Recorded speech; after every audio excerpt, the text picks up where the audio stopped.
Hey, what's up? Welcome back dito sa ating channel dito sa Bob's TV. Alright, so tayo nagbabalik muli mga babayan at eto na nga no, ating pag-usapan no, na tila itong si Senator Ping Lacson mga babayan ay kinontra po no? Eto nga si Marcoleta.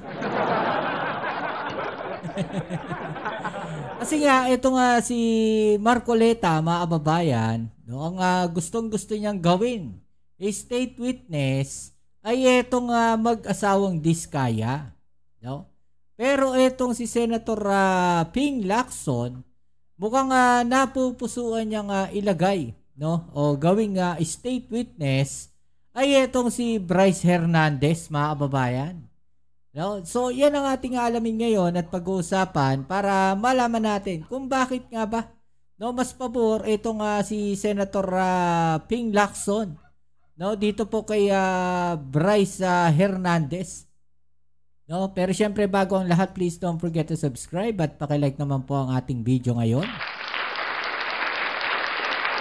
Okay, so kasi sinasabi nga niya mga babae no, na mas credible daw po no, itong si Bryce Hernandez kaysa po dito sa mag-asawang Diskaya mga kababayan. Kasi napaka-sinungaling talaga eh. Diba? Na itong mag-asawang Diskaya. Diba? Napaka-sinungaling talaga mga kababayan. Yan po ang sabi ni Mayor Vico Soto. At eto, no, alamin natin no, ang paliwanag ni Senator Ping Lacson. Bakit nga bang mas pabor siya no, dito kay Bryce Hernandez kaysa po dito sa mag-asawang Diskaya mga kababayan, no? Kasi parang mas ano si Marcoleta dito sa mga Diskaya mga kababayan. Mapapansin nyo, atat siya, no? Talagang nagmamadali, gustong-gustong gawing state witness. Alam mo, para sa akin honestly, ako nakikita ko lang parang ano gustong gawin netong si Marcoleta no, kumilos na mabilis, di ba? Wala namang masama doon, no? Kumilos na mabilis para mas mapaganda no, itong investigasyon na to mapabilis din mga babayan. Pero yung masyado ka nagmamadali no, without taking into consideration yung mga requirements mga babayan at yung kredibilidad ng mga tao, no? Nakakapanghinayang no, na ibibigay mo ang isang bagay doon sa mga yon, no, sa isang tao na hindi ka naman hindi ka naman talaga naniniwala sa kanila at hindi naman credible mga kababayan. Okay, so eto na, no, panoorin natin tong explanation ni Senator Ping Lacson mga kababayan. Right? Let's go. Ang Senate President Pro Tempore Chairperson ng Senate Blue Ribbon Committee, si Senator Panfilo Ping Lacson. Sen, magandang umaga po. Bert, magandang umaga. Ayan. Sir, tuloy na po natin nung usapan hinggil dito kay Bryce Hernandez. Ang Senate President, upon your recommendation po, ay napayagan. Hindi po ba itong si Bryce Hernandez na makalabas bukas para mangalap ng mga ebidensya? Gaano po ka-importante itong gagawin niya ito, Senator Ping, para mapayagan siya na lumabas ng Senado po? Importante in the sense na maghahanap siya doon sa kanyang, siguro sa files niya, no? Kung meron siyang sa opisina niya o sa bahay niya.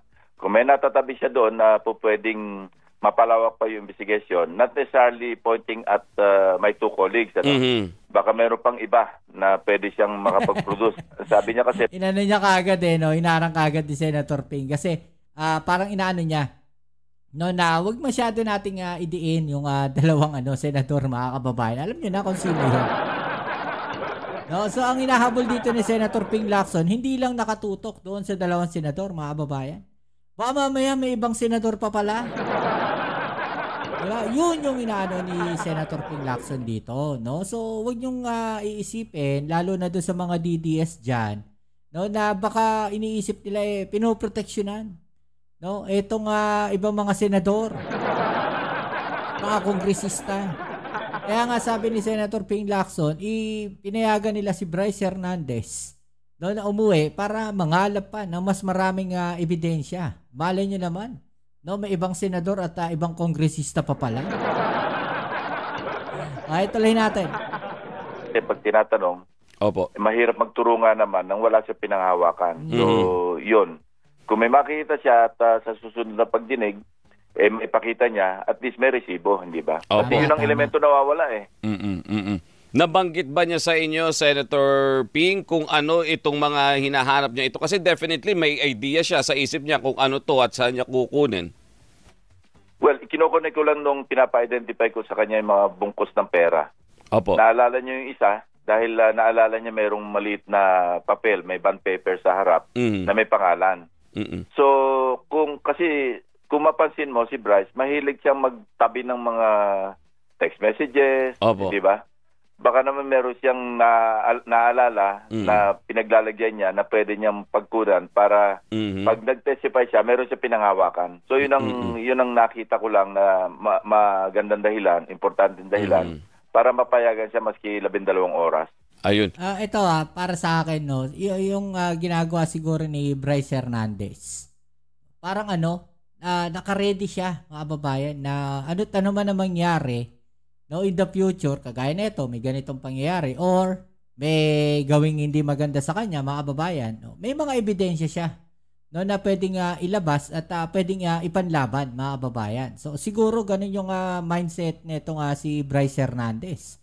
Kaya sabi ni Senator Ping Lacson, nagtatabi, no, ito si Bryce Hernandez na mga kagaya niya, mga text messages, 'di ba? May mga baka meron pang ibang mga dokumento, 'di ba? Na hawak ito si Bryce Hernandez. 'Di ba? Para mas mapalalim at mapalawak pa itong investigasyon sa flood control project. 12 oras na guarded siya ng Senate Sergeant at Arms, sir, no? Oo, every second. Hindi po pwede. Maski sa mag-CR siya, kailangan nakabantay sa kanya. Dito po sa panghuli, third natin na hearing ng Senate Blue Ribbon Committee, Senator Lacson, nagkaroon po ng mga, actually dito na sila, nagturuan sila itong tinawag niyong BGC boy, sila na mismo yung nagturuan, ano.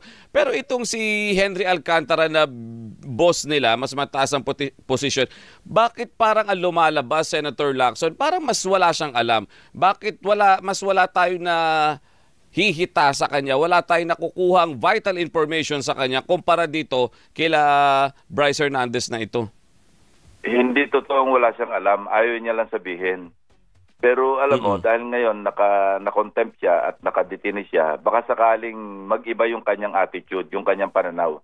Kasi walang pressure noong nakaupo lang siya dun eh. Chill na chill. Si Bryce, di ba, nung nadetine, medyo nakapag-reflect siguro. Opo. Mag-isa siya, wala siyang kausap, nakapag-isip-isip. So makita mo naman sa testimony ni Bryce, makita mo merong, maski pa paano merong remorse. Dahil nag-crack nga yung boses niya, hindi ba? Opo. At sinabi niyang ready na siya. Sinabit pa nga, willing siyang pumirma ng waiver pa nga eh. Correct. Sa bank secrecy eh. So, yun ang isang indikasyon. Yung tao pagka walang pressure, siyempre, malaya yung kanyang isipan. Maraming lahat ng lusot maiisip niya. Pero once na itong mga proyekto, pero sa kanya nire-release yung pera at siya lahat yung nangangasiwa. Tulad halimbawa noong nakita naming 7 proyekto na di umano sinasabi ni Bryce na na-insert under the name ni Senator Estrada. 3 doon sa proyekto na yon, iisa yung kontraktor. Pero hindi naman din na ginagawa kasi ang nasa 2025 nag-aa yung 7 proyekto na nagkakahalaga ng tunang pera na hindi maipaliwanag kung bakit ganon. Kasi dapat yung District Engineering Office ang nagbabayad sa kanya. Correct. Sa pamamagitan ng kung hindi pan transfer, cheque. Di ba? Pero ito, lumalabas, pag na-download yung pera ng DBM, dinownload na sa District Engineering Office. Opo. Ito'y tinatransfer kay Sally Santos doon sa SIMS. Pagkatapos, i-withdraw over the counter at idadalhin sa kanila. Ang pinakamalaki nga, nagulat ako sa amount, sa halaga, 457 million pesos. Halos kalating bilyon na isang bigayan. Grabe. Ang laki. And then, Senator, oo nga po. Tapos, itong Binabanggit niya na dalawang colleague po ninyo, kay Senator Joel Villanueva, kay Senator Jinggoy Estrada, nabanggit po ninyo na as of this time, hindi pa sila totally off the hook. Kumbaga, tama po ba, Senator Ping? Tama, pero wala rin namang matibay na katibayan na pwede sila i-prosecute. Kasi nga, while yung sabihin natin yung dalawang elemento, naandyan na. Unang elemento yung may allegation laban sa kanila, si Bryce Hernandez. Testimony yun under oath Opo. Na sila yung may proyekto nag-allocate sa kanyang distrito. Pangalawa, na-check na natin sa GAA na totoo nga. Kasi eksakto yung description niya.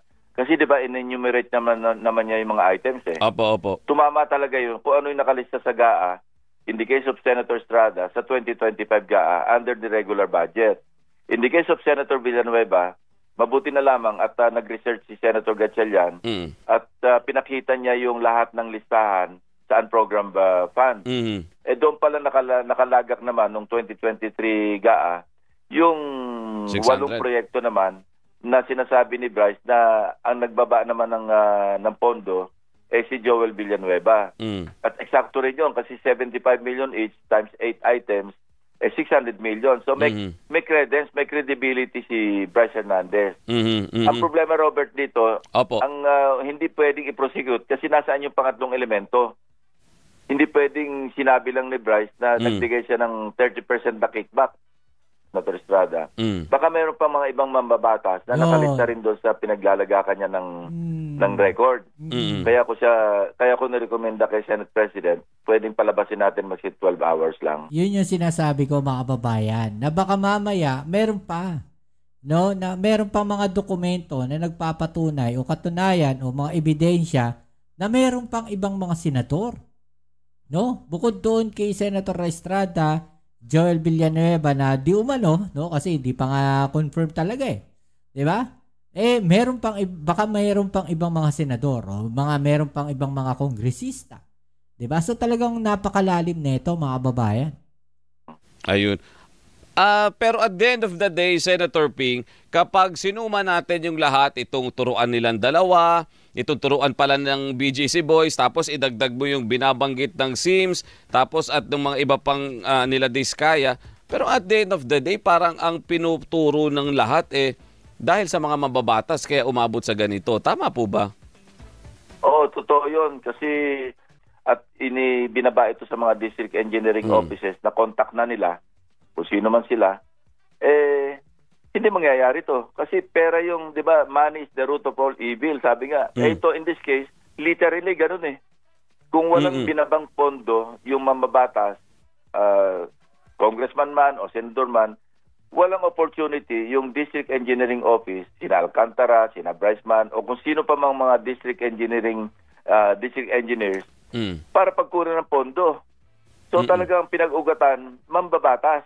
Oo. Kung titingnan natin yung kabuuan, Robert, Opo. kasi kung ina-analyze natin, saan ba nagsimula? Mambabatas. Kasi nawili na sila sa pag-realign, pag-inset. At tinatambak nila yung kanilang insertion sa DPWH. Bakit? Kasi nandyan na yung mga suki nila Bata na nila yung mga latag na sila. Latag, Sen, no? Parang nakalatag na lahat. I-implement na lang. Kasi contact na nila yung mga district engineers Okay. So siguro, hindi na nagkasya sa 100 milyon. Lagyan na natin ng mga bilyon. Grabe. Alam mo, ang ugat talaga yung katakawan yung kagahaman. Hindi alam kung kailan hihinto. Ito pong si Bryce, Senator Lacson, kung magtutuloy-tuloy yung cooperation niya at may mga revelation pa siya, nakikita ba natin na po pwede siyang maipasok sa Witness Protection Program? Sa evaluation ng DOJ yon, sila nakakaalam doon. Sila pwedeng mag-evaluate at ultimately, kung sila i-akusahan muna at ipapile yung kaso sa korte, ang decision niya nasa judge kung sila ba i-discharge as a state witness o hindi. Yun ang proseso dyan Pwede silang tanggapin ng DOJ na ordinary witness lang, hindi napapile ng kaso. Pero normally, pagka ganyang meron ding culpability, normally yan, kinakasuhan muna at pagkatapos i-discharge, magmo-move sila o magmo-motion sila sa judge na i-discharge na yung tao bilang isang state witness. Ayun. Hindi na akusado.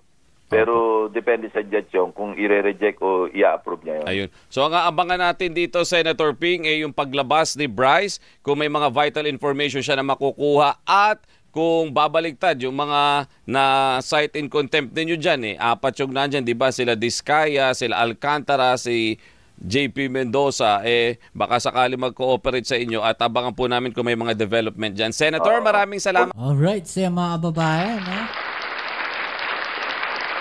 So, yan muli ang ating video ngayon, mga kababayan. So, ano masasabi po ninyo dyan? I-comment sa ibaba ang inyong mga opinion at atin yung pag-usapan. Alright?